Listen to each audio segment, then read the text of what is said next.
Let's go. Yo. Get up, nah, I ain't a quitter. Toss me the ball, I'm a really big hitter. Big picture, I'm a straight killer. Rising the song to the highest bidder. Got juice, got gas, I'ma move fast. New shoes, new tracks, like who's that? I'm new, come back, better than last. Yeah, it's a new me, never gonna look back. Never gonna look back. Cause damn, I was built to last. You move slow and I move fast. And that's facts.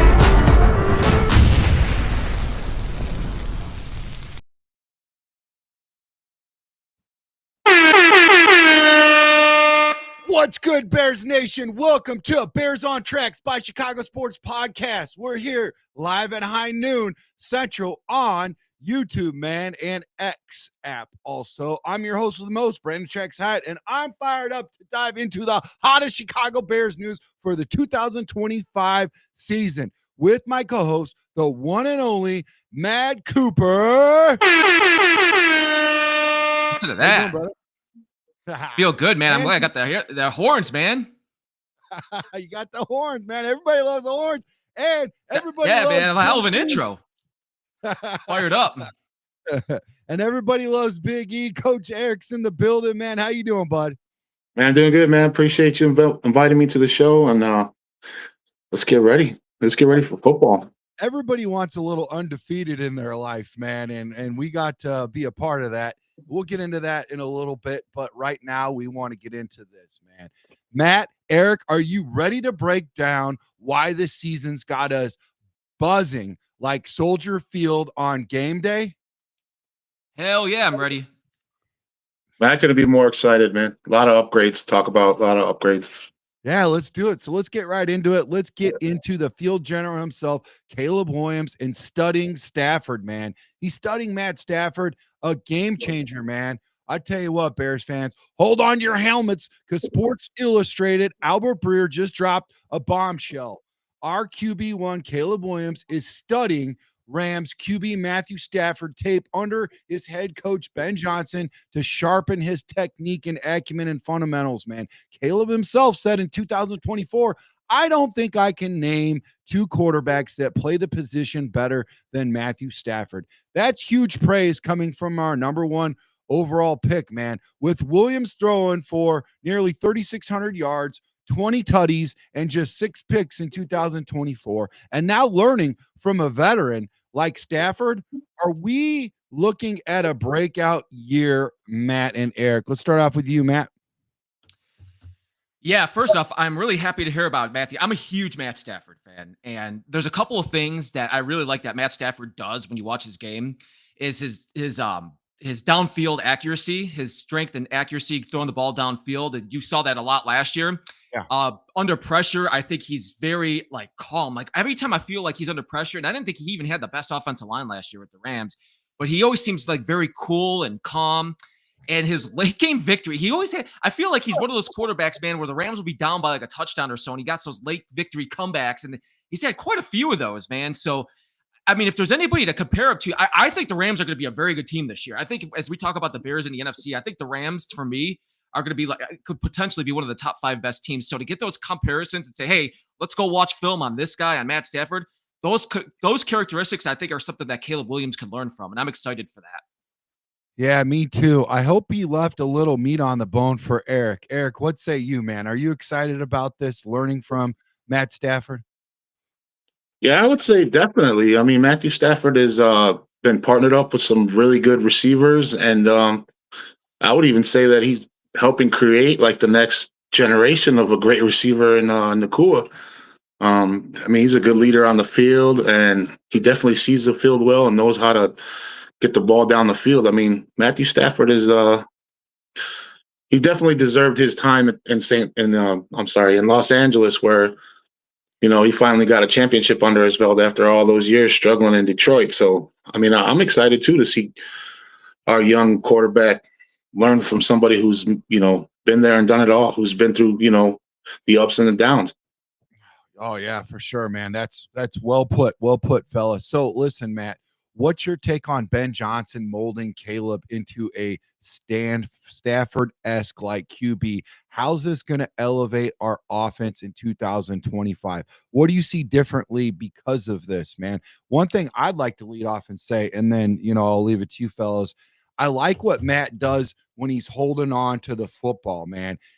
When he looks out, at his receivers, he doesn't just draw down on one. He will, read, react, and he will sweep with his eyes all the way across the field. And he'll do kind of like a no look pass, if you know what I'm saying, to the point where you can't see exactly what he's doing. Like, I think he's really good looking off coverage and all that kind of stuff and really cheating you with his eyes, Matt. But what else is it about him that you like, man? Because like you said, he's one of your favorite QBs, man. Yeah, I like his even last year too. His play action ability, I think he was one of. When you go back and look at some of the quarterbacks last year, I think he was one of the best play action passers in the league last year, and that wasn't necessarily his game either. I think they kind of that's why Sean McVay, I think, is one of the best offensive minds in football. You see why that guy's such a good coach, and they kind of reinvented that offense just a little bit, and with all the rookies and the draft picks that they have that are hitting on that, and I think they redefined Matt Stafford's play action game a little bit more, and he was very impressive with that. You know what else is crazy too, as we talk about Matt Stafford?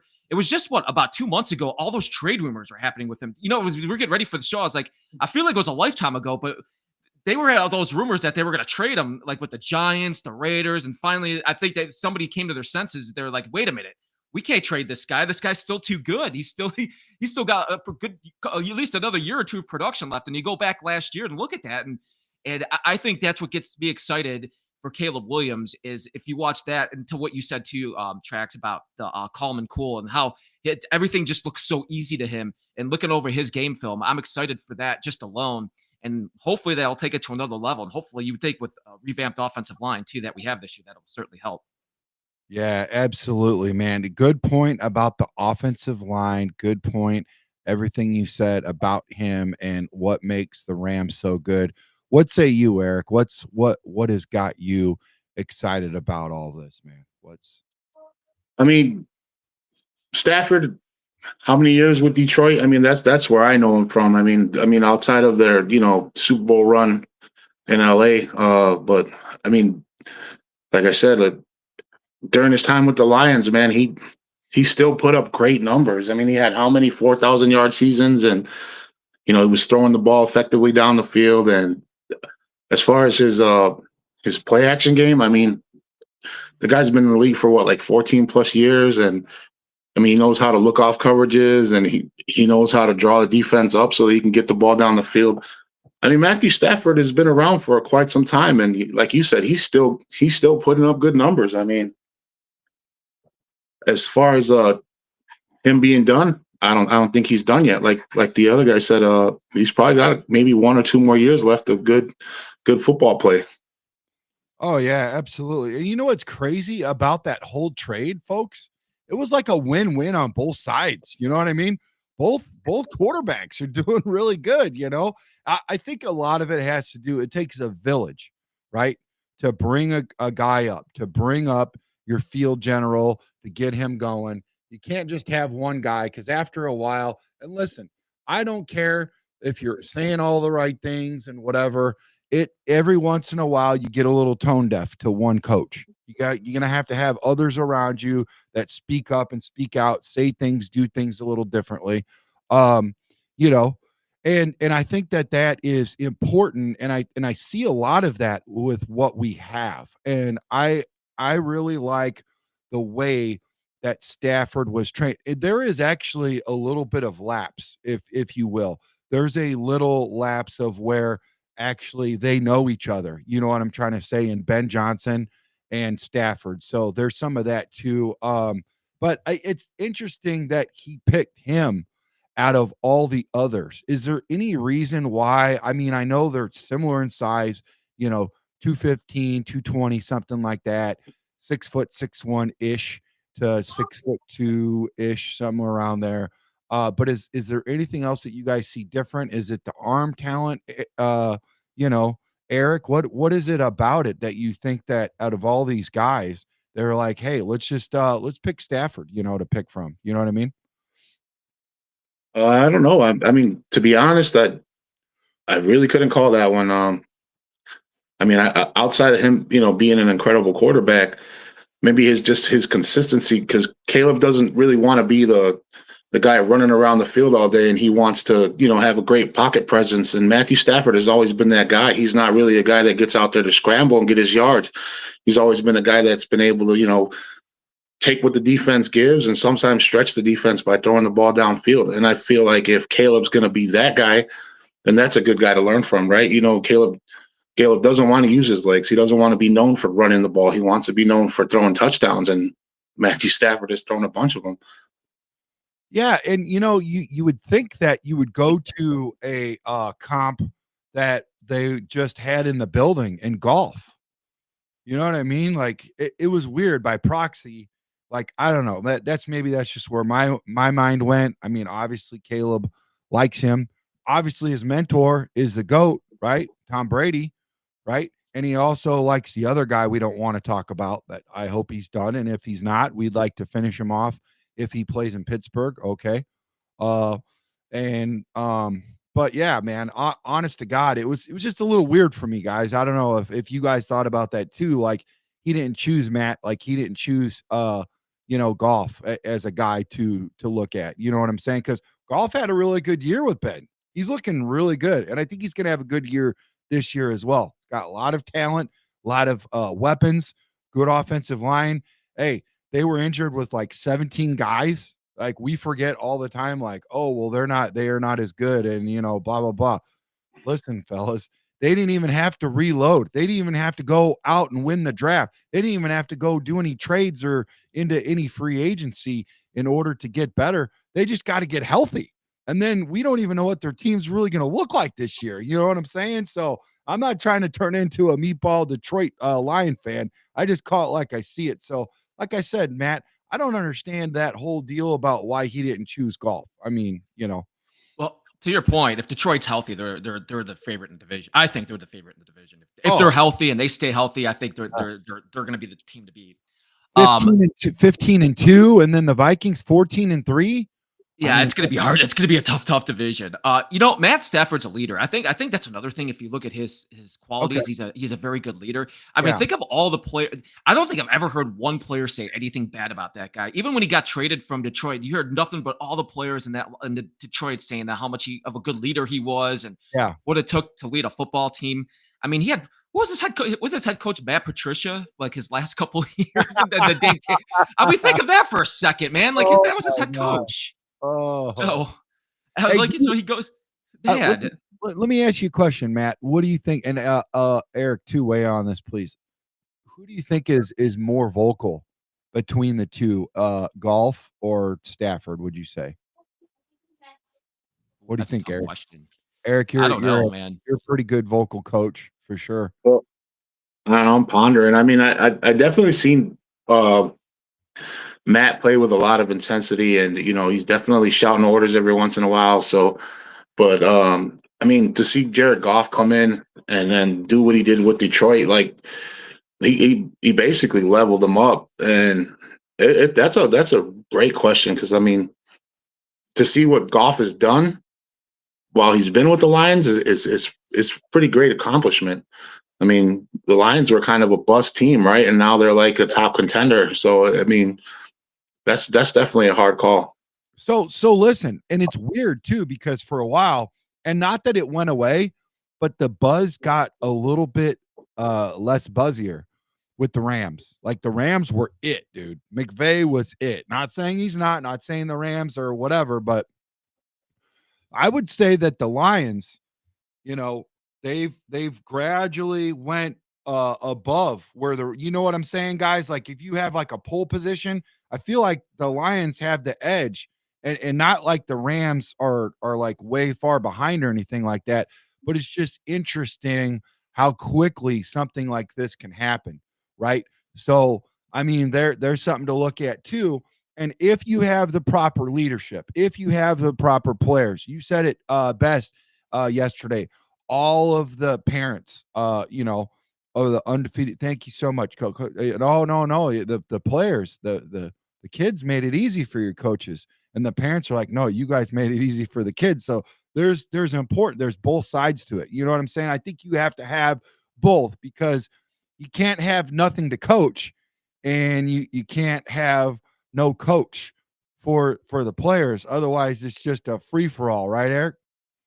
Yeah, I mean, sometimes it's the system, right? You know what I mean? And then everything just comes together. Like, some guys just go somewhere else, or and they end up in a system that really works for them. And that's like every sport, right? Like, sometimes it's just putting the right people together, and they can do something really good.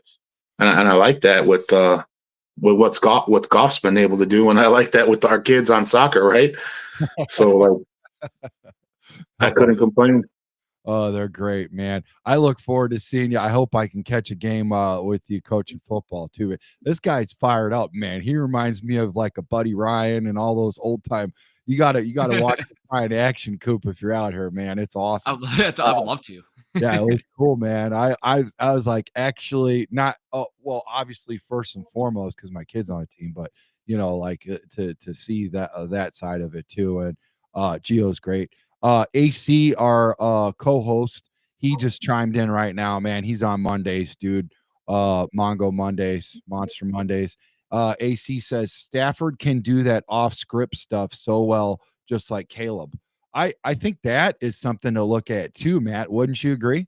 Yeah, oh yeah, I would. And that's gonna take some time too, and it's gonna be like Stafford. Like I said, we were talking about how calm and easy he is at times when Yeah. he's behind in the trenches, and I think that's just gonna take some time for Caleb to learn as he gets familiar with Ben Johnson's offense. And heck, it's only going to be a second year in the league, so he's still got a lot to learn about the league in general as he goes into this year. So I think as Ben Johnson puts that plan in place, and he's got that plan, you could certainly tell when you look at his Yeah. interviews and see some of those videos that I've seen on X. Um, if it's done correctly and it's done properly and it's done the way that Ben Johnson wants it, this can be a very good year or it could be a very good, not just this year, but in the future too. It could be a very good relationship. Absolutely, guys. Make sure you hit that like and subscribe button. Share this video with everybody, and make sure that you show up and show out because we're approaching 3,000 subscribers. And when you do, you're going to get a fresh jersey of your choice by Trax. I'm going to ship it off to you, man.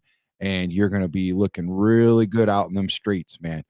You all seen my jerseys, and we want you to look good out there repping Chicago Sports Podcast for sure. So, man, the hardest grinder, the people that show up and show out every day. It takes a village, man, and we can't do without you. And we do this for you, man. This show is created from a fan to fans, man. And we want your voice to be heard. You're not going to get this on the four-letter networks of ESPN.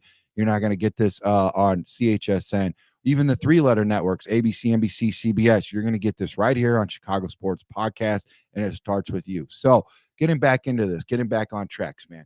I want to talk about one more thing, and then we're going to shift gears over to the running back room because I know we're all fired up about that. If you're a Bear, if you bleed orange, okay, and navy blue, two things that we like: defense and the running game. Oh, three things. And kicking Green Bay's butt, right? Those are three things. I should have put kicking Green Bay's butt. That's number one. That's number one, right? That's number one. And I think we're gonna go undefeated this year against Green Bay, man, starting with that January win that we got. So, but listen, dude, listen, check this out. So Case Keenum, he's getting ready to get his fishing rod. He's gonna get ready to get his retirement, his Silver Sneakers Award. He's going to the YMCA. He's like, I'm done, man. Feet's up. I'm gonna chill. I'm gonna enjoy the happy, chill, quiet life.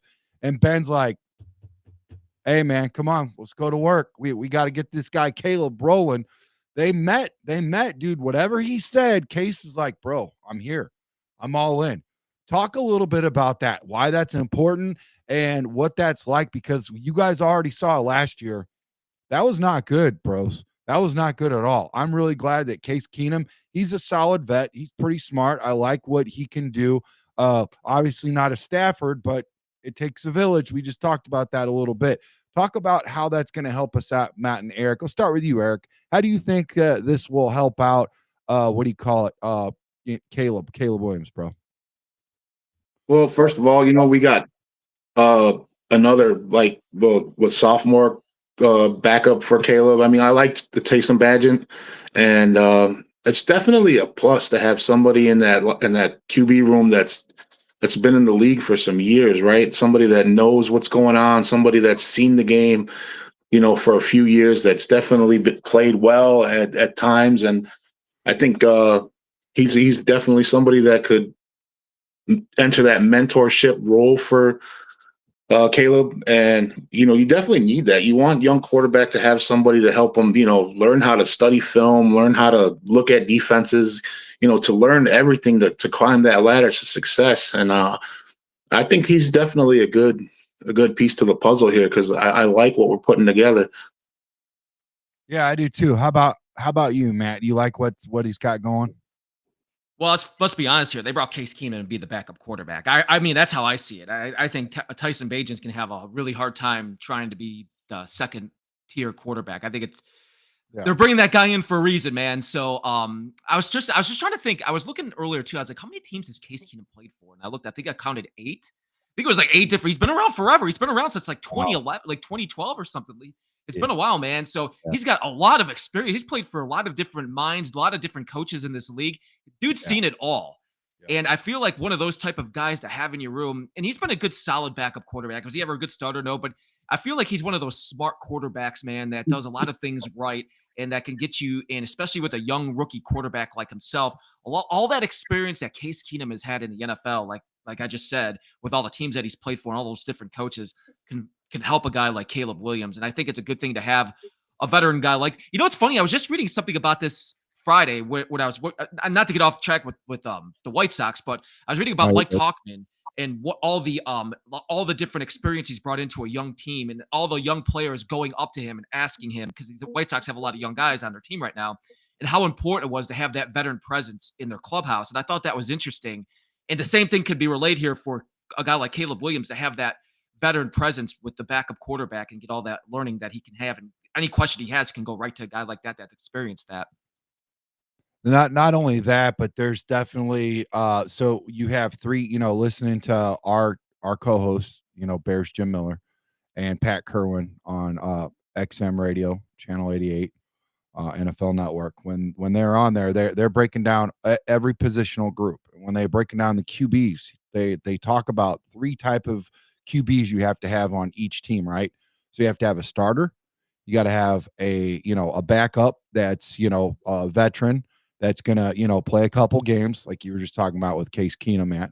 And number 3 is developmental. Well, obviously we know who the developmental is, and I'll be honest with you, they're very high on Tyson, and they really feel like he's got a place in this league. And this could be a whole nother show, but so I don't want to get too deep into the weeds. But I mean, honestly, we have a really good QB room. We really do. And I think it's anchored by a guy like Case Keenum, and it's important to have that for sure, for sure.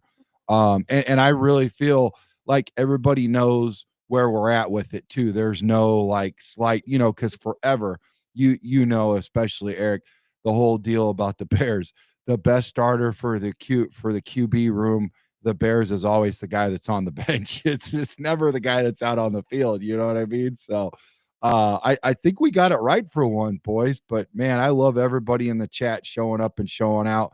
Montana Shy, Illinois Jones, all you guys, man. D Nice, good to see our co-hosts out here repping us and supporting us, fellas. So I do want to shift over, unless you guys got something else that you want to add and throw in there about the QB room. I want to shift over to the running back room if you guys are good with that. Oh, sounds good. Darius, I see Darius watching, man. I'm gonna say shout out to Darius. He's awesome. Yeah, he's a good one, ain't he? You just throw him in there. I definitely got to get Eric with him. And I'm glad I could get you and Coop together, man, for sure. It's a good quality dude. So let's switch over. Let's switch gears to the running back room. We already know Swift's number 1. Not too happy with that, but could be worse, right? Roschon Johnson. I feel like he's going to be the number 2. He played second fiddle to Bilal over in Texas. Good Texas football out there. But talking about our backfield, man, Bears Nation, Breer says that he thinks that Albert Breer, by the way, says that he thinks that running back Roschon Johnson could be a legit weapon in Ben Johnson's new office, complimenting DeAndre Swift, who ran for nearly 1,000 yards and 6 tutties last season. Rashawn's been a fan favorite, and GM polls called him an underused weapon at a recent youth camp in Austin, man. With Eric Bieniemy now, and you guys seen what he's been doing, kind of reminds me of the Eric that I know. He said, he said, "You're moving like an old man." He said that, and I thought that was hilarious, man. I was like, dude, he just said that, and you know what? No back talk, no nothing, and it was definitely like he's calling guys out on the carpet, man. I think that's important, man. So coaching the running backs, bringing that Super Bowl pedigree from the Chiefs, man. Do you guys feel? We'll start with you, Matt. Do you guys feel that Roschon is ready to explode in year 3? You feel like he could do that? Yeah. Well, first off, I think we got to remember here, he's a 4th round pick from 2 years ago. And when you spend a 4th round pick on a running back, you better perform, man, because that's on the general manager if our 4th round pick is going in and not being able to play. So I'm happy they left it like this. And here's the reason why. I listen, I like some of the other running backs that are out there right now. I don't think they're the same players anymore. Obviously, there's a reason why they're still out there, and I think eventually some of them will get signed. Here's the thing about Roschon Johnson. This kind of stood out to me a little bit. I didn't realize that him and Swift both had 6 touchdowns last year. I thought Swift had more than that, but they were tied for the amount of touchdowns. I don't think he was explosive enough at times, but here's another reason why is our offensive line sucked last year. I thought our offensive line was so bad. Give it some time here, man. This is a brand new offensive line. This should be a better offensive line. And if it's a better improved offensive line, I think Roschon Johnson could be a better running back. I think we could see a little bit more out of him. And I mean, let's see what he got. And then if it doesn't work, then I guess that goes back on the general manager. Why did you use a 4th round pick on Roschon Johnson then? And so let's just see what he can do with this line and this new offense. And let's give it a shot with him and Swift as a 1-2. Because don't forget, we're also paying DeAndre Swift as a top 5, 6, 7 running back in the NFL too. So we got to make this work, man. So let's see what happens in this new offense. So I'm happy to see that him trying to get those number 2 reps and stuff. I want to see what happens with that. Absolutely, man. Absolutely. And that's why I think it's so important also that we brought on a coach today. I'm so glad he could be here because I feel like some of this could take care of itself because I really feel like coaching matters and leadership and they can bring out some things that normally wouldn't happen when you get pushed a little bit. Would you agree with that, Eric? Oh, definitely.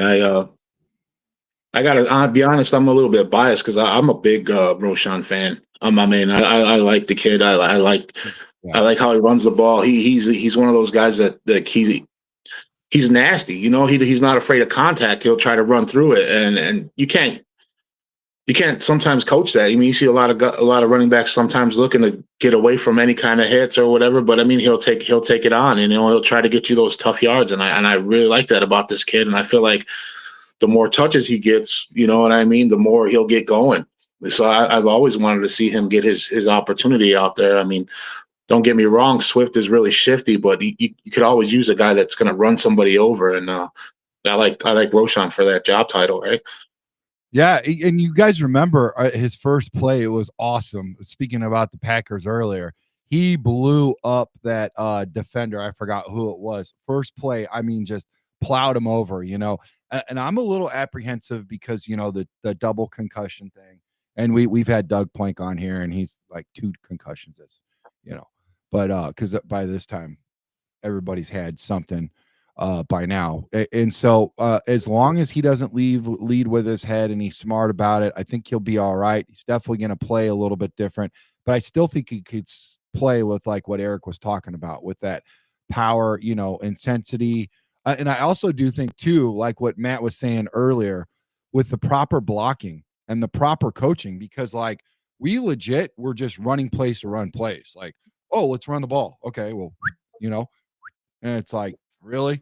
And you talked to Olin. We had Olin on a little bit over a year ago, Matt, and he was saying if we ran the ball to the left, the Bears run the ball to the left, they have more positive yards than when they run to the ball to the right. The guys were just better at running the ball that way. And ever since he said that, I was always looking, and I'm like, this dude's right, you know. So I feel like coaching matters. I feel like that offensive line, that Matt was talking about earlier. You got Thuney in there. You got Dahlman. I mean, seriously, they went out and got a triple trifecta, and then now they got this dude Ozzy Trapilo. I had a show on Ozzy yesterday. I mean, 6'8", 320 pounds. This guy's like a dancing grizzly bear. I mean, talk about it, dude. This guy has got, and he's explosive too. He's strong and he's technical. I really like where we're at. I feel like he could be the starter. I don't want to get in over my skis because you're looking at the underwear Olympics where these guys are just in shorts and shirts and stuff, and helmet, no pads or nothing like that. But looking pretty good, man. Looking pretty good. And Rush Hour, our offensive line coach, he's speaking highly of him. I think we have a really good offensive line. And if Karan Magaji ends up stealing some reps from Jonah Jackson at right guard, dude, we could have like potentially one of the best 5 offensive linemen in the NFL, guys. Seriously. I mean, think about it. And remember the sheriff, Peyton Manning. It didn't matter if they traded away Marshall Falk. It didn't matter if Edgerrin James was out. They had what was his name? Dominic Rhodes and not Mongo. What was his? Not Mongo. It was something like that. But these dudes had 500, 600, 700 yards rushing. It didn't matter because your number one concern was the sheriff and him passing the ball to Marvin Harrison, Reggie Wayne, Brandon Stokely, Dallas Clark, former linebacker, Iowa, and then converted to tight end. I mean, they had a squad, and I like legit. I'm not saying that that's what we got, but you look at it all the way through. I mean, come on, man, leading the way with DJ Moore. What? Then you got, Roma Dunze, and then you see how excited and how elated that our coach Ben Johnson is over Roma Dunze. He's like so giddy about it. And you almost forget that we got Burden, and they're saying that Burden might have been the steal of the entire draft. The entire draft, guys. And that's our 3rd best receiver. We still got other guys in there. We got what do you call it? That crazy name from Washington. That guy's pretty good too. There's guys everywhere, man. And now we got double tight ends for the 12. They're going to run the 12 a lot, guys. I really feel like that.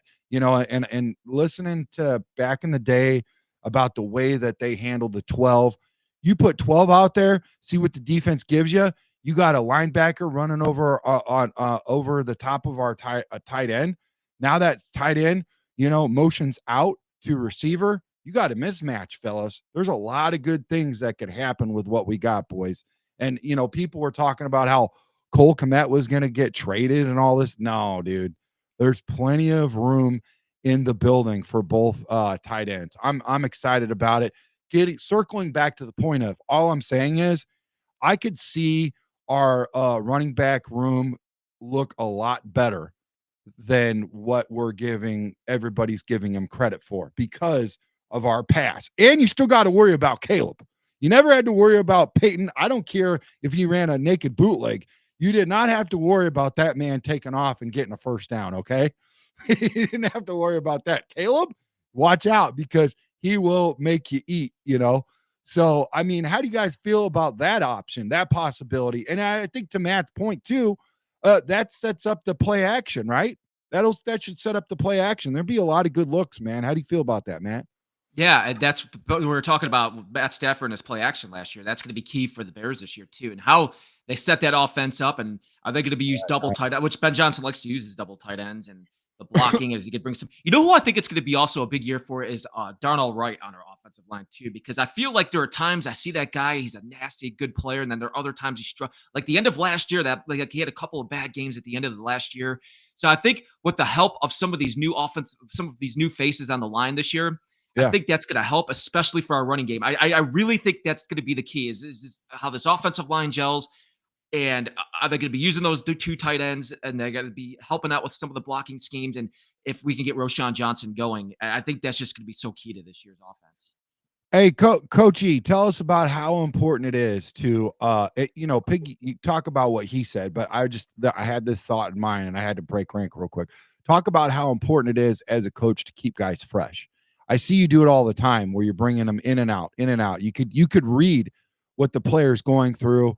Can I push him a little bit more, or do I pull him right now? And how important that is, and the fact that we're actually backed up pretty well to where we can actually do that, Eric. I mean, do you feel like that's what you're seeing right now, where we don't just have a Urlacher and then after that there's a huge drop off and we're like legit screwed if he's out a few plays or gets banged up or even miss a couple weeks, God forbid. You know what I'm saying?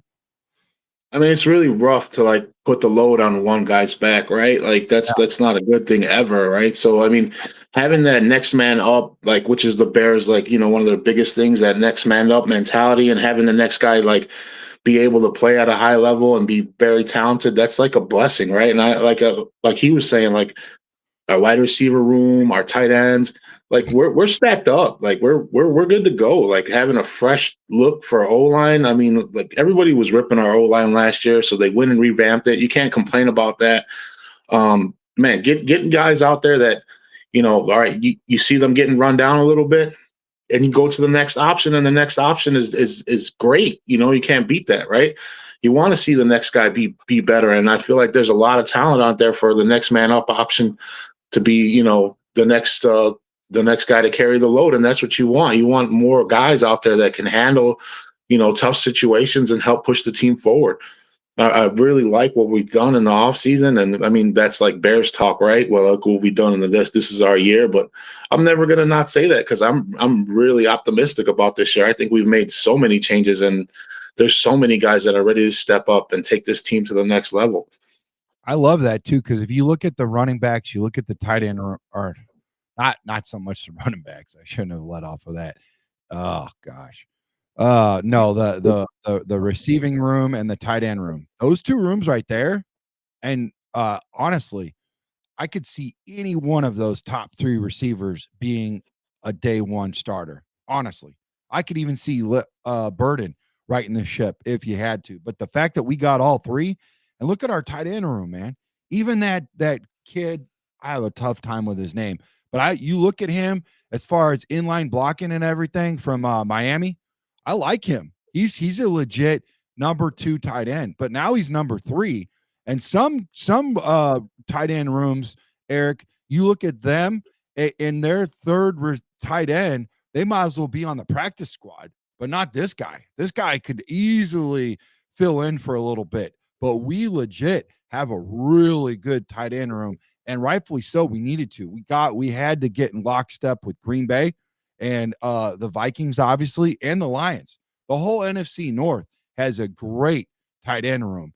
And as far as receiving team, I'd say we got the advantage, boys. I think we got the advantage as the best receiving room and maybe even the best tight end room, because you still got to wait for the tight end, the rookie tight end, to take the field, right? But if he's as good as advertised, and he's as good as he, that I feel like Ben Johnson could use him, I think it's going to be pretty special, man. I think it's going to be really good, and I think these running backs are going to reap the rewards of it, because they're not going to be the threat.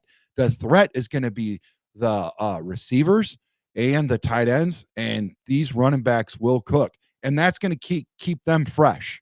And like I said, going back to the point of, I was talking to Coach Eric about this, it's important to keep these boys fresh, man, for sure. So, well, somebody has a question. Illinois Jones, really good question, man. Love our chat, man. They're so active. Illinois Jones says, do you think, well, I asked Eric this, do you think Burden will get snaps out of the backfield this year? Could you see him doing that?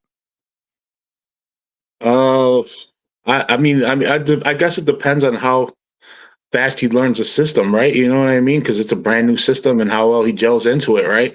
Yeah. I mean, not to get off topic from the Bears, but I mean, having these other young guys like just come in. Let's look at the Vikings, right? Like, you have like one of the best wide receivers ever, right? And then their number 2 guy is insane. Like, Addison just comes out of nowhere, and then that's what we've got. We've got these these guys that like have so much potential, and we've got a great number one because I really love DJ. I'm not gonna lie, I'm a Bears fan. You know, DJ is awesome. But having the number two or even number three guy be almost just as good, if not, ready to make that next step in the league. I love it, and I don't know if we'll see Burden get as much touches as you want, but I mean, I would say that goes from the coaching standpoint, right? To see how fast he's learning the system, to see how fast he's picking things up, and to see how he adjusts to the league, right? The speed of play, all that stuff, right? Yeah. No, I agree. That's well said. I like what Bear Fans for Life Phil says. He says, he believes that Jeremiah Love will be high on the Bears list of running backs early in next year's draft to take care of this running back issue. Could you guys imagine Jeremiah Love as a Chicago Bear? Like, that is like a cheat code. That is so unfair. You still got Roschon locked in on that contract. Monongai, he just got, and you've seen what he can do. He's a problem. And with those COVID years and everything, dude, I think he might be our next Montgomery. And you already seen what Ben Johnson has been able to do with Montgomery in the end zone. I mean, that guy, if he gets in the end zone, look out. He's scoring. He's got 6 in the mix for sure, baby. How do you feel about getting a guy like Jeremiah Love next year? Oh my gosh, Matt. Couldn't even think of that, man. Hopefully we don't have to resort to that. Hopefully we have our running backs have a big year and we don't have to think about getting another running back next year. That's what I'm hoping for. Oh yeah. I mean, honestly, so here's the deal. We got to keep in mind, Swift is I know he's on his third team, but here's the deal, guys. Could this be his last stand? Could this coach unlock not just him, but keep in mind the running back coach wasn't there. So Ben Johnson might not have had a running back coach as good as he does right now with Eric Bieniemy. And I feel like Bieniemy's that dog, because you look at him and that what was that guy's name that we just spoke all the time about earlier this year that we wanted from the Chiefs, that guard, bro? You know what I'm talking about? Oh, Ryan. Why am I Ryan, drawing a right? blank on his name? But you know what? Anyway, Trey Smith. Trey Smith, not even Ryan.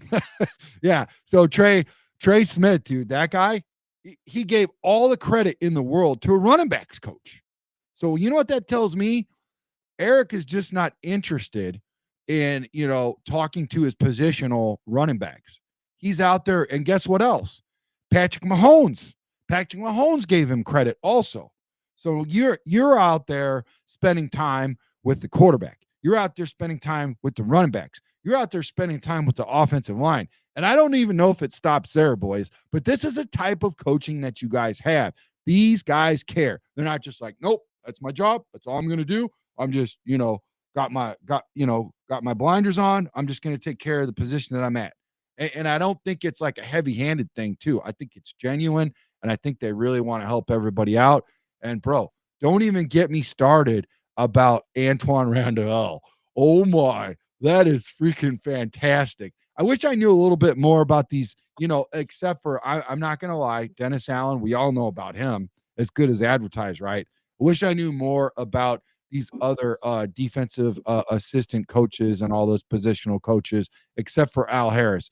I mean, out of all these coaches and these assistants, guys, who is it that intrigues you the most, and who's that like sneaky, quiet guy that maybe you feel somebody's not getting the love that they should be getting? Let's start with you, Eric.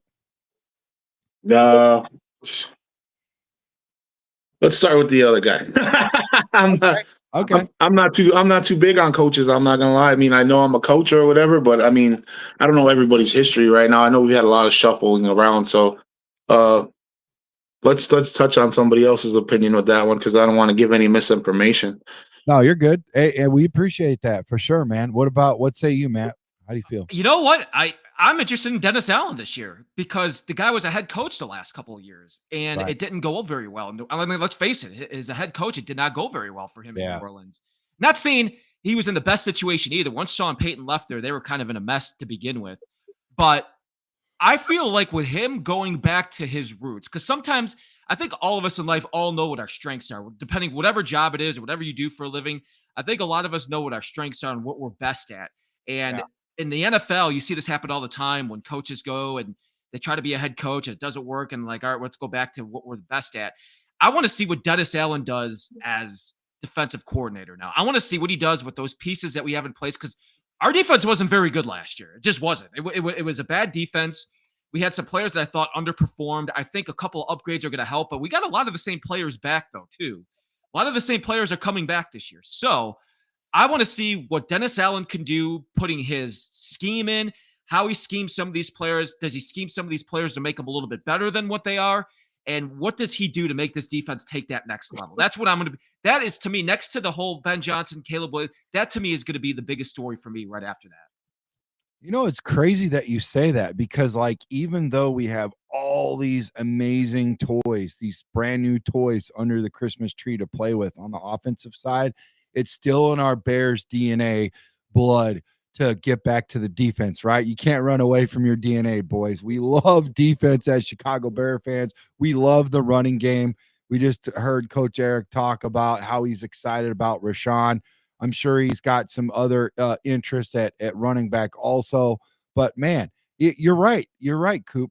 I'm excited to see what happens with this defense and Dennis Allen too, man. Unbelievable. I mean, I really feel like we hit the trifecta. I really feel like we got the Trinity in coaching this year, man.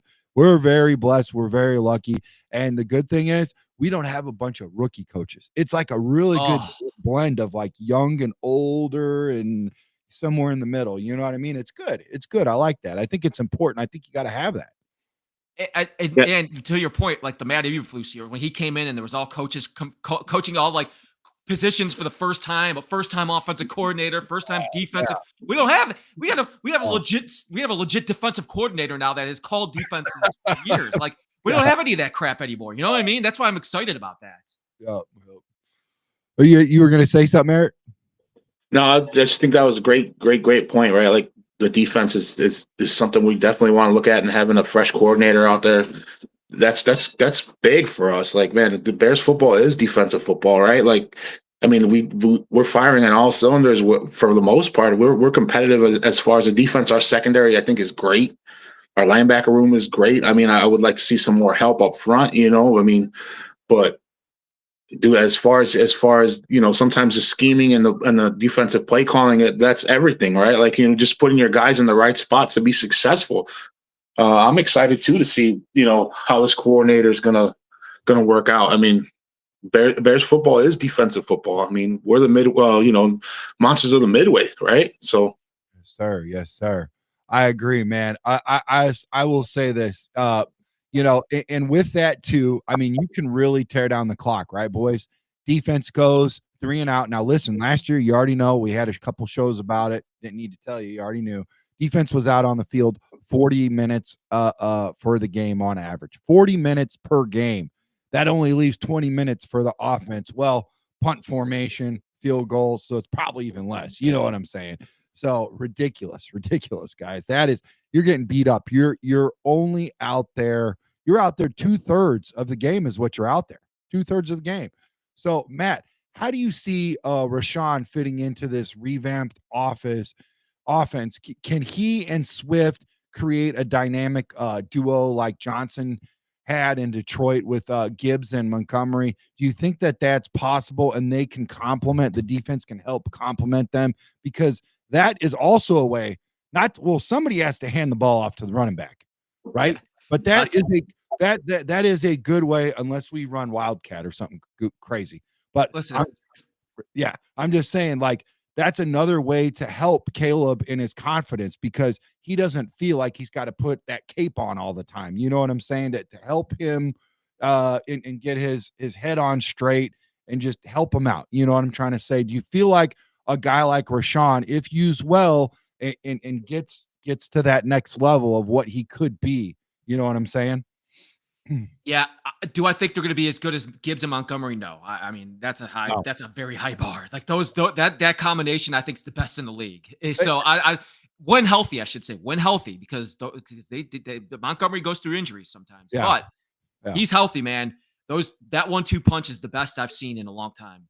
But I do think if everything is installed the way they want to install this offense, yes, I think those two guys can have a big say in what this is. I also think for those two guys, so you kind of mentioned it a little bit earlier, Trax. What up? I think this is it for these two guys. Like, first year head coach coming in, trying to get his offense in. He's got the history with Swift and stuff. But if it doesn't work this year, it's done. Like, they're going to go out and totally revamp that entire running back room next year. So I think that they have to they're going to be playing with that kind of urge, that kind of sense, like, hey, Swift saying, I got that contract last year, and I like DeAndre Swift. I think he's a pretty good player. That we have to go out there and perform, and we got to go out there and perform as best as we can. And let's see the type of speed to what you were talking about, Coach, earlier. But when you were talking about Roschon Johnson and the type of speed, like what he can display, because he could display that nastiness, man. That we've seen glimpses of it. And if that offensive line gels, those two together, you could put the nastiness of Roschon, and then you could have Swift and some of the ability that he has to get into the open field. That 1-2 combination, this could work. I think it can work. Yeah, I do too. And I'll tell you what, we might be at a good position right now to where we have just the right meld of running backs to get through this season and do exactly what you said, analysis, see where we're at, pause for the cause, see what's up. And you're right. You're holding everybody accountable because Manon guy, he's right there chomping on Roschon's heels, And I really feel like Swift, he's been in that situation before where he knows he's been replaced. He knows what it feels that. So maybe there's something a little bit there that could help Swift be a little bit more swiftly, Swiftly. If that, yeah, swiftly. That's probably not a word, but we'll make it. No, I like it. Swiftly. Smooth. Smooth. Yeah. So like I said, man, looking at all this stuff, man, it's great. We've got a lot of good situations. We've got a lot of good problems. It's not like Eric touched on it earlier, where potentially, in years past, we would only have one guy in that role. We've got a lot everywhere, Now, like I said earlier about the defensive coaching staff, man, they're ready to dominate now. So let's get to the grit of this team, man. Like I said earlier, our 2025 defensive coach staff is stacked, man. Dennis Allen as defensive coach, Al Harris on as DB's coach, Jeremy Garrett on the defensive line, and more, man. With Ben Johnson's offense projected to rank 12th, I think that's underranked. I think we could eclipse top 10. That would be awesome in the NFL. And an improvement O-line to not allow 68 sacks like they did last season, down from one of the league's worst. And our defensive is poised. They're poised, man, to feast, man. I'm excited, Bears Nation. Are we ready to shut the mouths of the rest of the NFC North and take it back? Are we ready to smack Green Bay and keep them in place where they're supposed to be and check them? And Detroit, hey, man, we won 4 out of 5 quarters. You know what I'm saying? And the Vikings, I think they're just about as worried with the Chicago Bears as anybody in the NFC North, man. Matt, which coach on the defensive staff has you excited the most out of all these outside of, like you said earlier, Dennis Allen? Is there any positional coach? Is it Al Harris maybe? It is, for me, it's Al Harris. Yeah. I mean, I loved him as a player. So when I think of Al Harris, I don't even think of him as a coach. I still think of him as a player. I think of all those years in Green Bay that he played there and how good he was. I always forget that he's a coach. So that's a guy that gets me. We have a very good secondary too, because I think key for our Bears defense is Brisker coming back healthy. I think that's one of the heart and souls of our defense, and I want to see if he's healthy because he's got some that's a serious issue he was dealing with last year. So if he comes back with that coach, man, with our secondaries coach and Al Harris and his firepower, and I think players too see a guy like Al Harris. Like if you look at that room, like between Kyler Gordon and who we have in the backfield and the secondary, they look at a guy like Al Harris, like, oh my God, this guy was a great player. Like, how could you not be excited for that? Like, you look at him as a player, and then you look at him as a coach now. Like, that's a model like you want to take, that you want to be. You want to be just like the player that he was. So I think it's cool to see him here with us. and I'm very excited Right. to see what he can do. Yeah, for sure. I like Al. I mean, he hits hard right out the gate. Remember the first thing he did, Eric, when he got hired, is he went out and Stevenson. He sent him to some sort of get your head right, and get dialed in camp or something. So I think that's good, man. I think that's good. I think he's going to keep these guys in check and accountable. Don't you agree, Eric? Yeah, I mean, I think that Stevenson had he made a mistake, and he carried that throughout the year. But outside of that mistake in that Washington game, uh, the kid, he's played great football for a slot, a slot defender, and he's with a good group as far as the secondary group. I mean, Jalen is always going to be.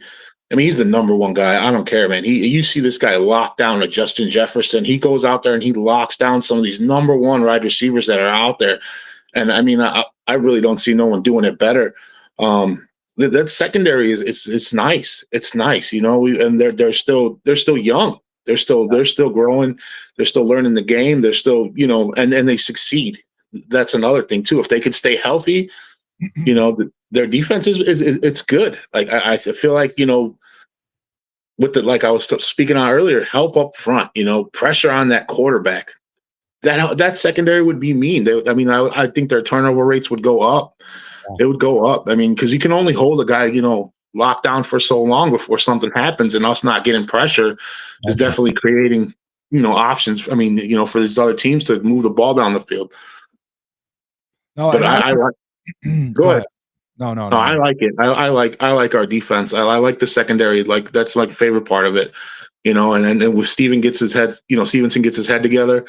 That guy, man, he was picking everybody off, from a slot position, and he was playing great ball, and then you have one thing that's like it's a huge mistake, and then that the whole NFL is talking about it, and if we get that guy back on the right track, I like our secondary again, moving forward, let that coach gets him back in gear and gets him back on the right track, and let's look forward to a better future than living in the past and, holding on to one thing that it was huge because, our season kind of turned from that situation, but, hopefully he gets his head back in the game.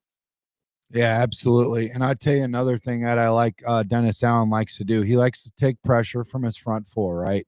And then the back seven, he likes to make very, very sneaky. He likes to disguise what he's doing out there. And I think that's going to be really cool because you got a guy, like you said, Stevenson out there lurking. You got week one, Monday night, the NFL knows what they're doing. JJ up against JJ versus JJ. It's going to be awesome. It's going to be lit. And what about Kyler Gordon coming out of the freaking, he just got a big contract. Spidey senses tingling. He's going to be jumping out right out of the tunnel, doing backflip, landing on the ground, cannon shooting out, smokes for pyrotechnics, all this kind of crazy lasers awesomeness. It's going to be a great show, man. I'm excited, man.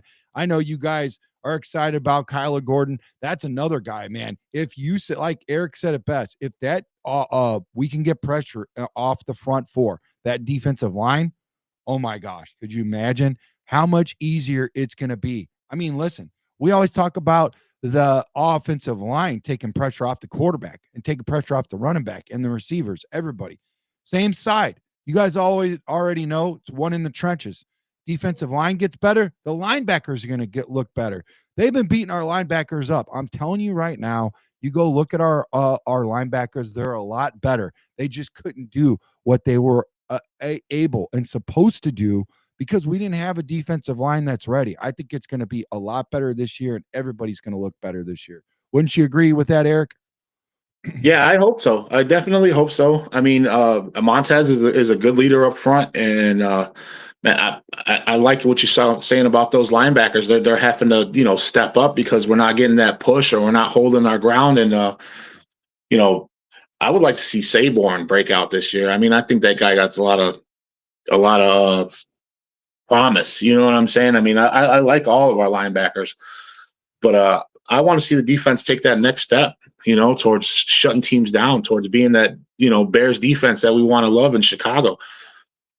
Yeah, absolutely. Ant-Mass has a question for you, Matt. We'll let you answer this one, buddy. Do you feel that Jonah Jackson can be the answer at right guard? He was a Pro Bowler, but that was long ago.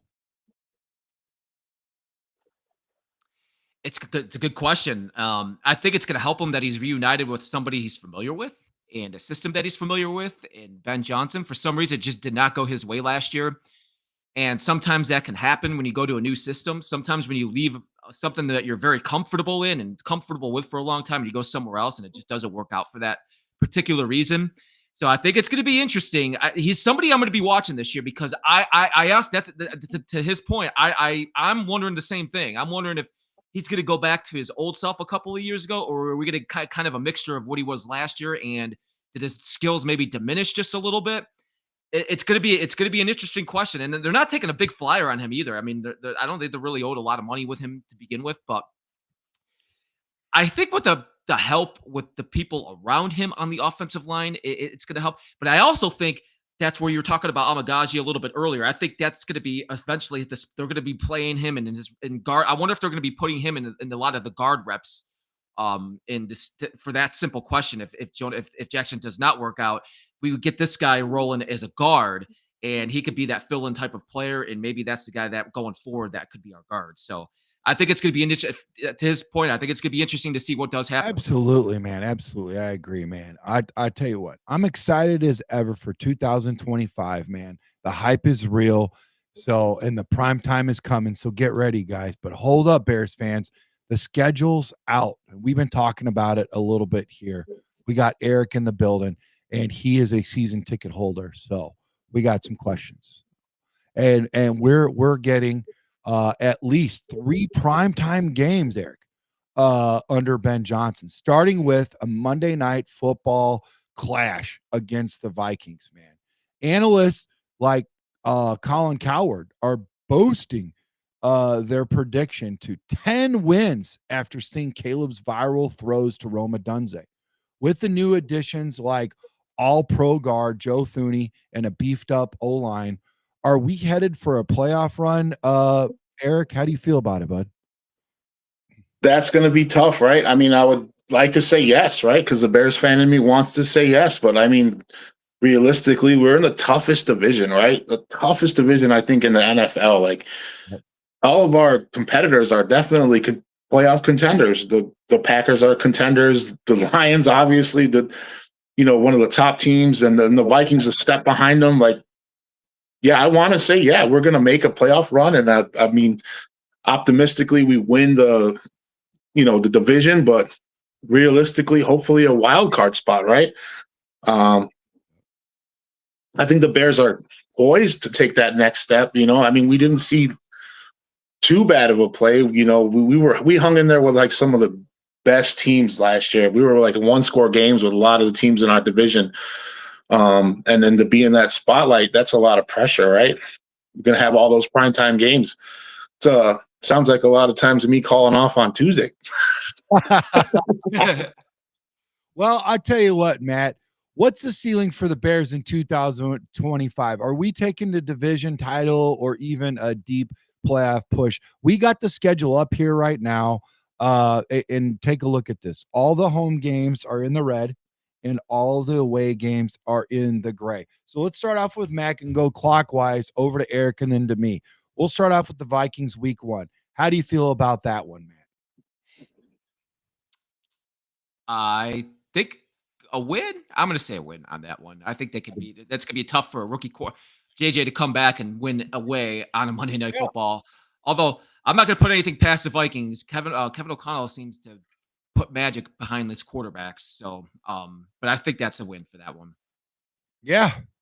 What say you, Eric? How do you feel about that week 1 Monday night? I want to say W also. Like, you get they're going to be starting off brand new, brand new quarterback, and then I mean, don't get me wrong, they have weapons, but I like how we look against somebody that's hasn't played an NFL game yet. Like if McCarthy's stepping in at number 1 on that day, I like our chances. Yep, I agree. And I'm gonna go with you guys. So we're all in agreement. That's a win. What about the Lions week 2, Matt? What say you? I don't feel confident in that game. I think that's a loss. Even though we play the Lions tough, we do that, but that's going to be in Detroit. I just think if they're all healthy, that's going to be a hard game to win. So I have them losing that one. I hear you, Eric. Yeah, I'm gonna have to agree with them. Lions are tough at home. That especially if they're firing on all cylinders, you know what I mean? Like everybody's healthy and their team's together. That's a tough game. That's a tough game to go into their house and take from them. I feel like so here's you got to look at competitive edges, and I want to say it's leaning towards the Bears in the fact that Ben Johnson knows that team better than anybody. And you look at a first year offensive coordinator over there for the Lions. That's a big, change there. A defensive coordinator also.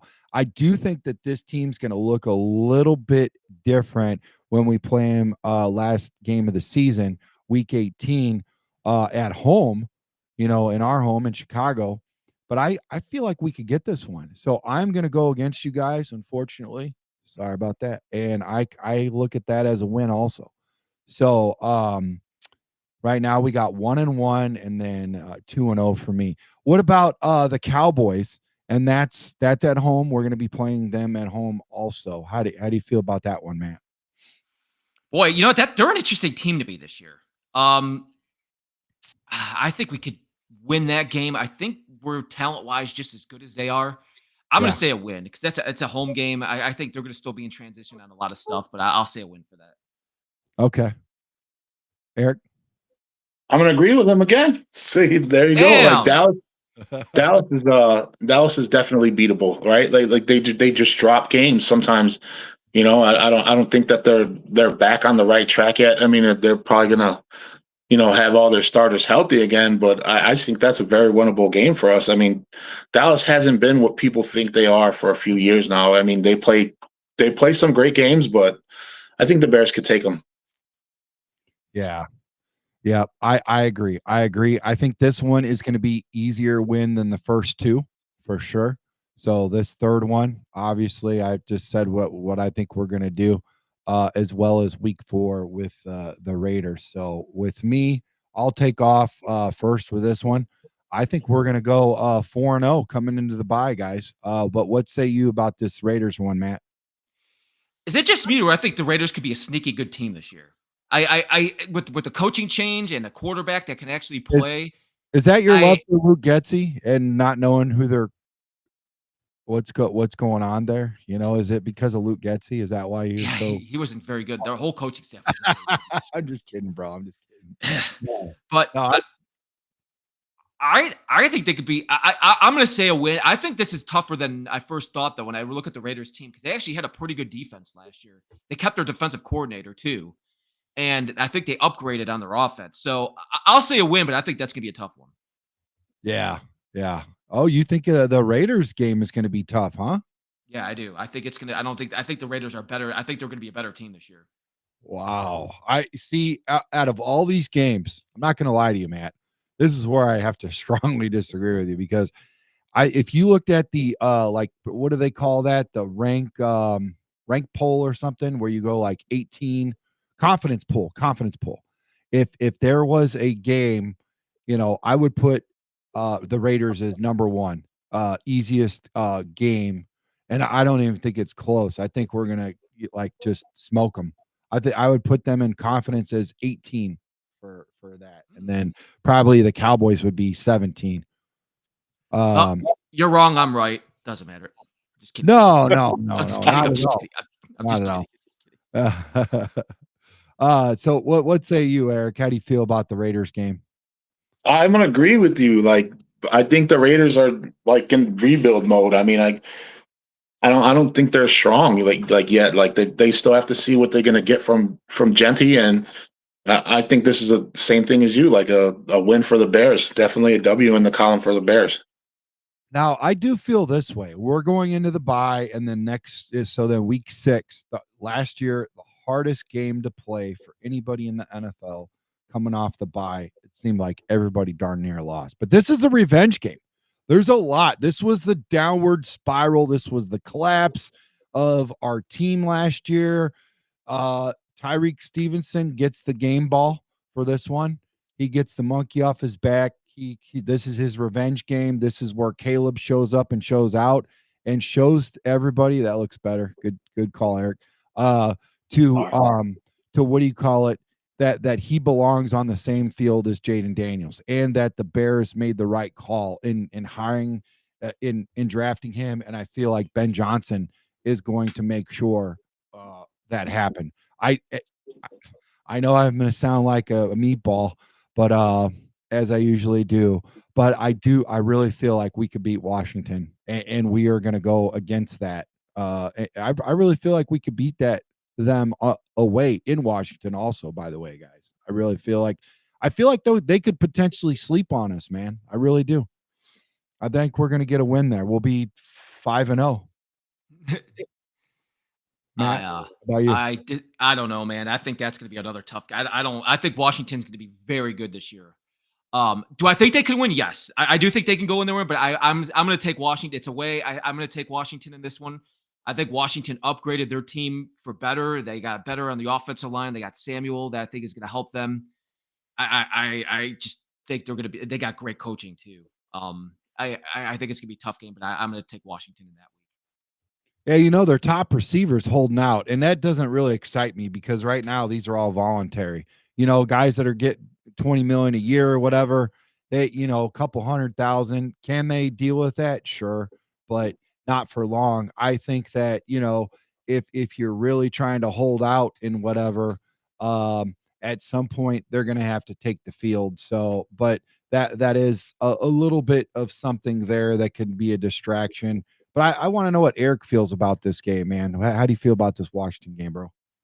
I like our chances. I really do. I think he's right. Like Washington, they're going to be better than they were last year, and they were really good last year. But yeah, I mean, at the end of the day, this was our game to lose. Like we lost this game against them on something that never happens, right? Like who thinks that there's going to be a tipped ball in the end zone on one of what I would say is more of a lucky throw than a skill throw, right? Like, yeah, the Bears matched up well against them when they weren't the team that they are now, and I feel like they're definitely going to be better this year than they were last year. So I like the Bears in this one also, and I think, like you said, it's definitely going to be a revenge game, and I think they take it, especially to help our boy Stevenson get that chip off his shoulder, right? Yeah. Now there's a few teams in this season that we don't even know who. Yeah, you're good. That we don't even know who their quarterback's going to be, Matt. The Saints and the Pittsburgh Steelers are one of them. Coming up next in week 7. And what's unfair about that is if you look at the Steelers and you say that they're going to win and you don't know who their quarterback is, that's unfair because that's been a Chicago Bear problem for years. Yeah. So you're questioning your loyalty there already. But with the Saints, we don't even know what they're going to do. Like, seriously, it's crazy. Like, that team is in flux.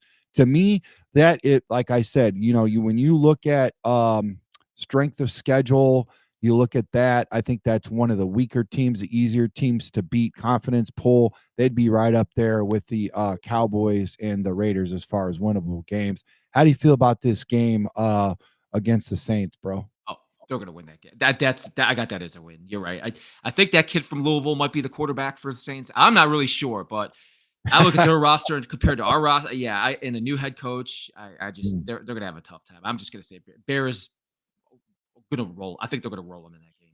Why they didn't pick Sanders up is beyond me. I will always question that one for sure. That's just crazy, man. It's redunculous. Now this one over here, Baltimore. I feel like I know Eric enough to feel. Well, there he is. Saints. Yeah, sorry about that. Saints W. Sorry. Easy enough. Easy enough. Yeah.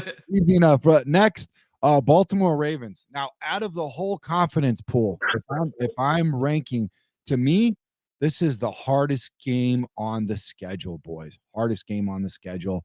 Matt, what say you? Yeah, I don't feel good about this one. I've been to a game in Baltimore before, and it's freaking. Oh, really? Yeah. Really? I went to go for Steelers, my girlfriend for the Steelers, and yeah. their fan base, they're crazy, man. That place is loud. They got a huge. The people don't realize is what a home field advantage they have when they play at home there. And I guess it depends how healthy they are. But if they're healthy and Lamar's dialing and dealing, and Yeah. I can't see the Bears winning that game.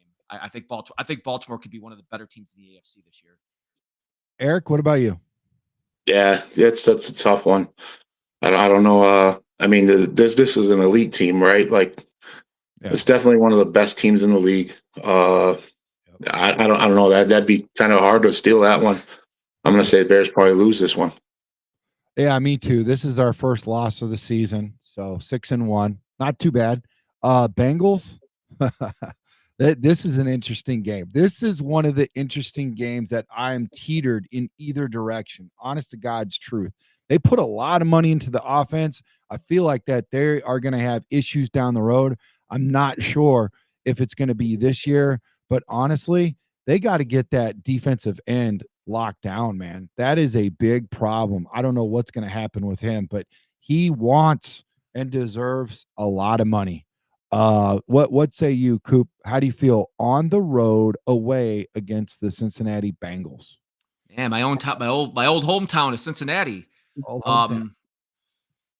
If by this point, if Joe Burrow is dealing, I have a hard time. I don't know. I don't feel confident about this one. I'm going to say Bengals in this one. Joe Burrow, if he's throwing up his numbers like he normally does, and usually he does by the middle of the season, they somehow figure it out all the time. Yeah. And I think Hendrickson, at the end of the day, they're going to have him there and he'll be playing. I think it's bust for the Bengals this year. If the Bengals don't make the playoffs again this year, I think they're firing their head coach. I think they're going to be making some changes there. So I think this is a year for the Bengals where they need to shape up and realize, hey, we got one of the best quarterbacks in the league. We can't miss the playoffs 3 years in a row. So I think they're playing with a chip on their shoulder this year, and I have a hard time seeing the Bears win that game. I would have a hard time seeing Ben Johnson and Dennis Allen if they're going to lose to the Bengal or to the Ravens, that they go back to back in the same, AFC Central and allowing another loss. Obviously the Steelers, for me, I already feel confident in that one, but to be 0-2 in that, I don't know, man. I think they could dial something up, but I am teetering. This is what would help me out. Excuse me. This is what would help me out is if I knew who the Bengals played before they played us. I feel like that would help me make a decision. What about you, Eric? How do you feel about this game, man? I feel kind of like Matt.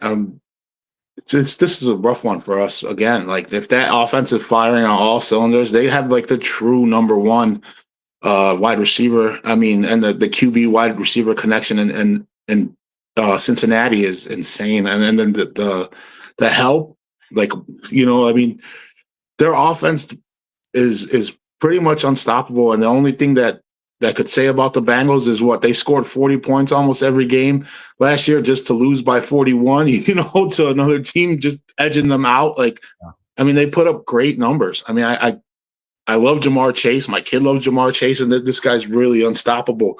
And Joe Burrow is he's elite, right? He's elite. So I got to say this might be a loss for the Bears too. Yeah, I'm gonna have to follow with you guys. Like I said, you guys heard me earlier. I'm still on the fence with it, but I got to make a decision, okay? And an uncomfortable one. I'm gonna call it a loss. So right now we're sitting at 6-2. The Giants. Come on, do we even need to talk about this one? Do we even? Can we just? I mean, unless I don't know Eric as well as I think I know. I feel like we can all agree that this is definitely going to be a dub, and we're at home too against the Giants for sure. Yeah, definitely W. Definitely W. I will say this though, guys. I will say this: their defense is going to surprise you. They're going to be. They got a sneaky good defense. You guys are going to be shocked. This game might be a lot closer on that end of the thing, but I think offensively, we're definitely going to pull away for sure, man. What if they have Russell Wilson playing quarterback? I mean. But yeah, I'm excited to see Abdul Carter too. You're right; they got some good players up front. So, but I still think that's a win, though. Yeah. All right. So Minnesota, quick turnaround, right? We played them week 1. Now we're at week 11 against Minnesota, and this is away. This is at their house inside. How do you feel about that one? This is the one where I see I have them splitting with the Vikings. I had them winning week 1. This is one where I think they lose. I think they go 1-1 against the Vikings this year. Okay. How about you, Eric?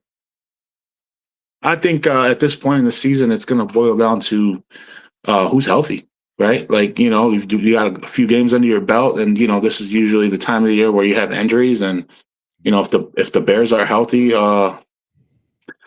I'm going to edge the Bears again. I like the Bears in this one again. Again, it's still just a rookie quarterback, who's still just learning the league. All the talent in the world doesn't prepare you for how the NFL, comes at you. It's different than college. It's so much faster. So I'm going to go with the Bears again, still based on that, rookie quarterback learning. He might have all the best weapons, but I mean, I like the Bears secondary, and I think if we get good pressure on them, we take this one too. Yeah, I think in order to keep up with my 6-0 total domination in the NFC North, where we just sweep them and we take the North back, which is the year that we're going to do it, we have to beat the Vikings, and we will on the road. And I think it's going to be coming up off of a couple key injuries because they're not as stacked as we are. They are not as stacked as we are, not at the receiver. I agree with what you said earlier. JJ, number one. Number two, you got Jordan Addison, but after that, it's a drop off, boys. It is a drop off, including in their tight end. What do you call it? In their tight end room, it's not even close. I think we definitely have a lot more weapons, and I think by now, like Eric was saying, they it depends on who's the healthiest, and I think we will be, and I think we will definitely pull that one out. Now Pittsburgh, this is where we get to test Matt Cooper's loyalty here because we don't even know who their quarterback's going to be. It could be Mason Rudolph. It could be A-Rod. How you feeling about it, man? How do you feeling about it, Coop? I hope my girlfriend's not watching right now. We're trying to go to this game, by the way. That's one. We're going to try. We're going to see what we can do. Okay. Well, what's funny about the Steelers? I think they actually upgraded in their entire offseason except for the quarterback position. Like I think they let some of the players go that I thought were okay players, like Najee Harris, Landon Roberts, good player. But I think in their draft, when they go and get like a Harmon, and they Sawyer from Ohio State and Caleb Johnson, I think I wanted the Bears to get Caleb Johnson, the running back. I thought that was one of the guys I was hoping they were going to grab. I think he's an upgrade over here. I think they upgraded in a lot of places, but if it's Mason Rudolph playing quarterback, I'm sorry, but they're not going to win, man. Like I got the Bears winning this game. Oh, dude. Oh, man. Oh, Eric? Yeah, I think the Bears win this one too. Like they're still struggling to figure out who they are. They might be in a situation where they're going to be in real rebuild mode. After this year, so I like the Bears in this one too because the Steelers don't really know who the Steelers are yet, right? You don't even know who your quarterback is, and there's OTAs already. So yeah, I think the Bears take that one also. Yeah. Well, too, with the Steelers, some of their aging guys are starting like Mika Fitzpatrick. They're not the same players anymore either. Yeah. We got guests, I see. Yeah. Yep. He's seeing who's on deck. So you recognize who that is, right? So check this out. I agree. I think this is now normally under regular conditions, I would be nervous, shaking in my boots about Pittsburgh. The Tomlin thing, Pittsburgh defense, running game. They got the running back that I wanted. I don't know about you guys, but I really wanted Caleb Johnson as my running back. I wanted too. Dude, I love that guy. He's so like Iowa, like seriously, but he doesn't even have to change colors right now, man. He's got gold and black. But honestly, I think it's a dub. Now this game is gonna hurt because hands down, I was torn between Baltimore and the Eagles. I'm not gonna lie as to which game is more convincingly an L for the Bears. But do we even need to talk about this one, guys? I think that's no. I think the Eagles do what the Eagles have been doing outside of any serious injuries. Mm-hmm. Yeah, I think the Eagles take this one. If their offense is healthy, that their front seven's healthy, like they're going to be a good team again. Yeah, for sure. Oh, there's my son in the chat, SJB1919. Let's go. I'm Landon. I'm his son. What's up, Landon? Hey, they said, "What's up, Landon? I love you guys for supporting the Bears." Um, said big dog in the house. So, yeah. So check this out. Check this out. Next one is a rough one, but not for me because 100% loyalty, man. And you know what? It's just crazy how quickly this changed because for a while there, I was nervous. I've been nervous about the Packers, but no more. I that legit, like if you put me on a lie detector test, I would win hands down. I would beat it because there's no shaking in my boots about Green Bay anymore. And that's a good feeling. That's a good feeling because what did our head coach say? He said he loves beating Green Bay. And we finally just did it. And I feel ever more confident about it. Like he knows what it's going to take to beat him, man. So, Matt, how do you feel about this game against Green Bay, bro? Green Bay is an interesting team to me this year. I actually really liked their pick of Golden in the first round. I liked him coming out of the wide receiver they took. And they're trying to get as many weapons as they can around Jordan Love. Question is Jordan Love going to turn the ball over like he did? Because there are times he looks great, and there are times he could turn that ball over. And the Packers didn't do a good job of rushing the quarterback last year either. So I'm interested to see. I'm going to say I think the first game against Green Bay they're going to win. I'm going to say a win for this one. Okay. How about you? Eric? Bear down, right? We take this one, right? Yeah. I mean, we should have beat them 2 times last year. I got to be honest. That first game against them probably broke my son's heart.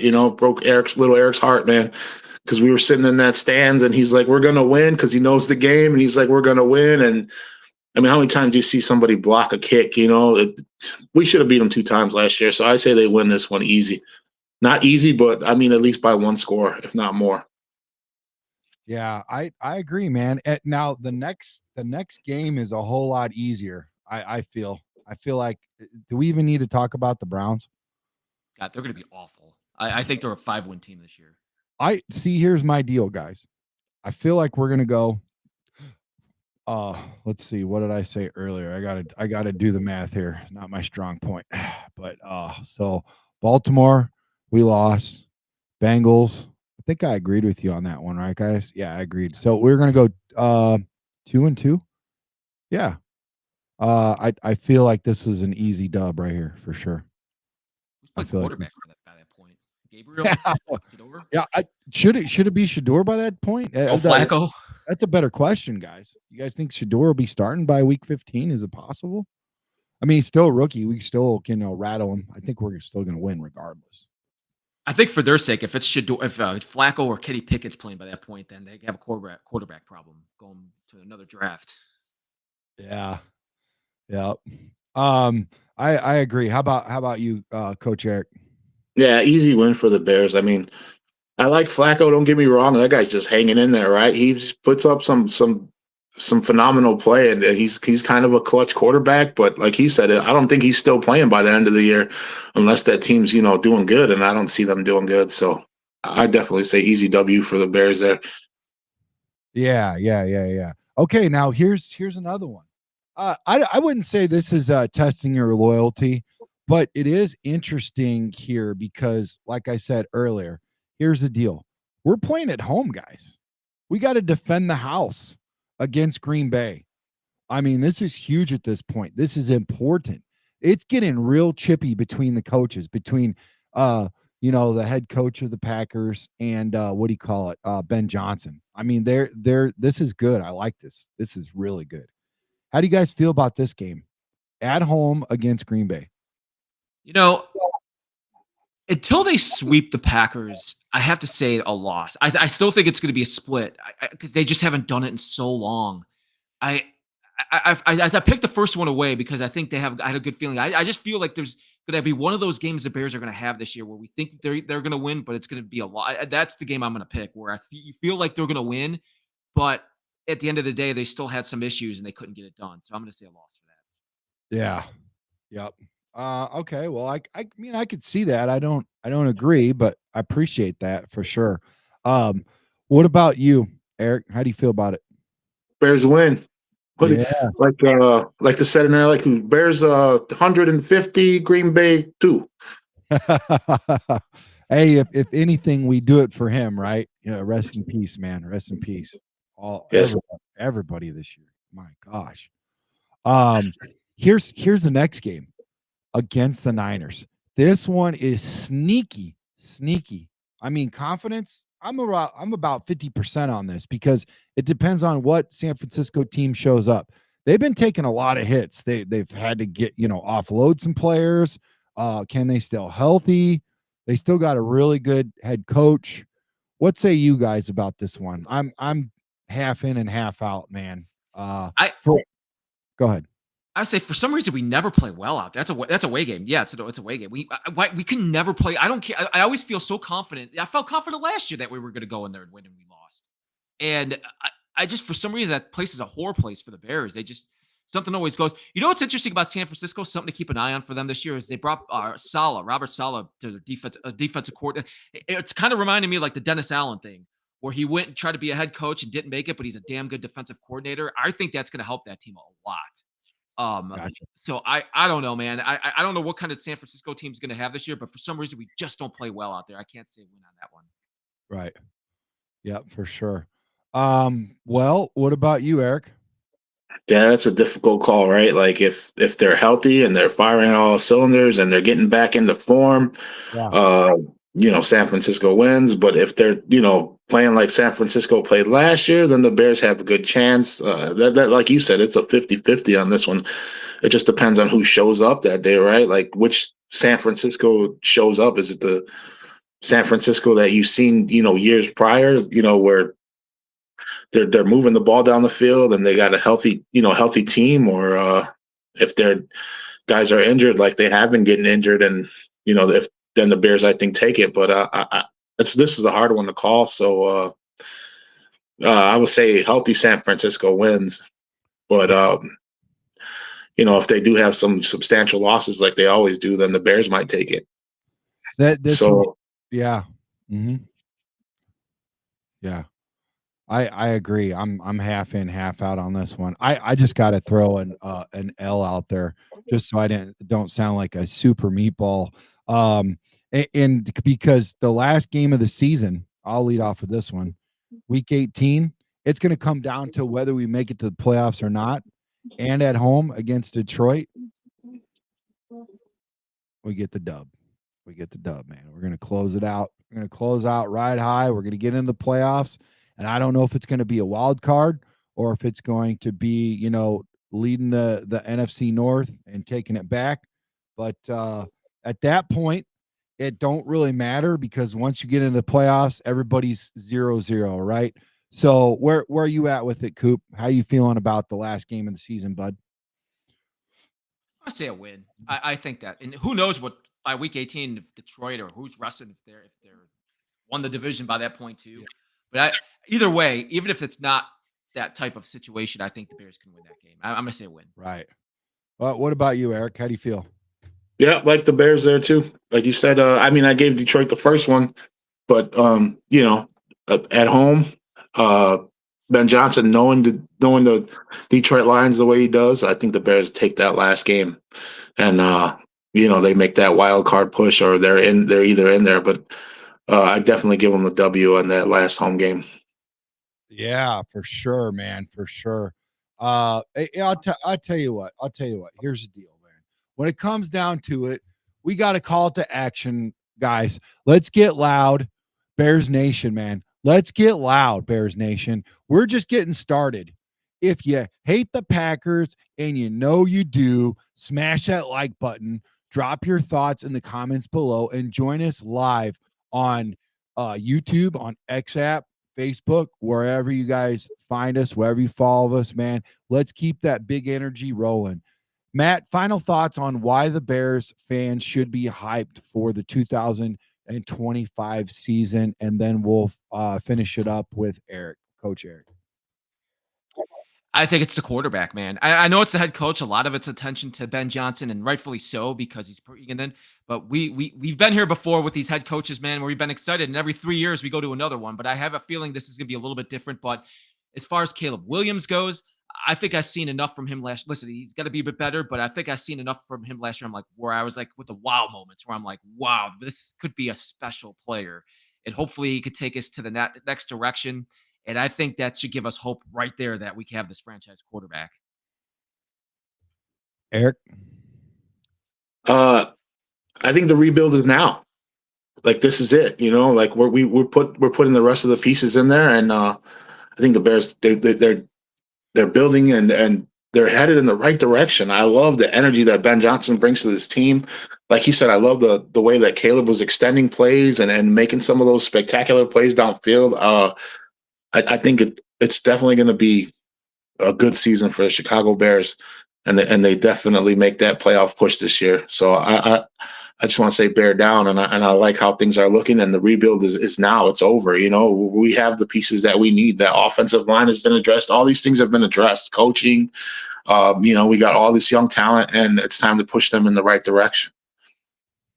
I'm telling you what, man, I'm fired up, and I feel like Eric, I don't even know if it's like a rebuild or if a rebuild can go down in the same year that I almost feel like it's got like a Washington from last year vibe where we could potentially like wake up, have 4 or 5 wins the year before, and then be in the NFC Championship the game before the Super Bowl. I mean, it could be crazy, man.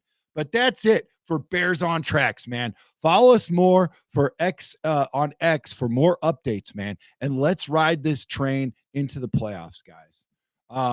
Like I said, you guys got any final closing comments, anything that you want to say to the chat or anything?